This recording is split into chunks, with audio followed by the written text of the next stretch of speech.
Hi, I'm Sam from the Healing Collective, and I'm doing this video as a follow-up from the psychiatric medications and alcohol interaction video. So I want to talk a little bit about a debt or a borrowing system when it comes to our chemical availability in our brain and body. A lot of folks ask me, how come something like alcohol can help me go to sleep but makes my sleep worse? Or how come something like alcohol or marijuana can make me feel so good in the moment when I'm using it and also make me feel so bad when I have a hangover? So, this really comes down to your body's desire to constantly reach a state of homeostasis or balance. It is consistently going to be trying to get back to this center line that it is used to and that has been designed to get to. So, what happens with something like alcohol is, let's say on a Friday night, I have a couple of glasses of wine. Probably the symptoms that I'm going to have associated with that are lowered inhibitions, decreased anxiety. I probably feel more relaxed in my body.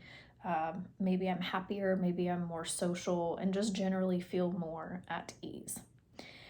And the way that alcohol works, without getting too into the nitty gritty, is it's going to flood a lot of the pathways in the brain to either release chemicals or to prevent the reuptake of chemicals, increasing the availability of that chemical in the brain.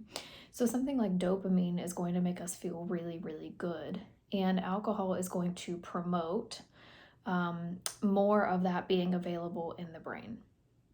Now, what a lot of us don't realize is when we're promoting that increased availability or that increased surge of dopamine in the brain, we're not realizing that we are borrowing. It is a debt system, meaning my body does not have time to catch up between having released too much tonight and still needing to produce more to make up for that tomorrow. It's too short of a time frame. It's not enough information, data, and history for our body to start to make changes.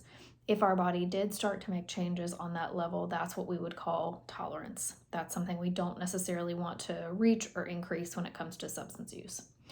So instead, what happens is I have all of these amazing feelings when I'm using that substance, and all of that is flooding my system. But what I've done essentially is I've used up tomorrow's stores. So, this is where a lot of the questions come in about, why do I feel so crappy during a hangover? How come I'm so down or depressed after I've used?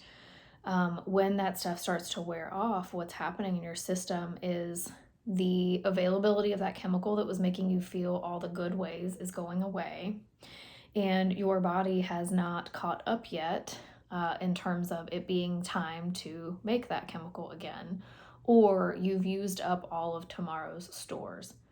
So things like, if you've heard the term hangxiety, the day after drinking, where you would maybe have increased anxiety, shakiness, difference in heart rate, difficulty sleeping, or feeling restful.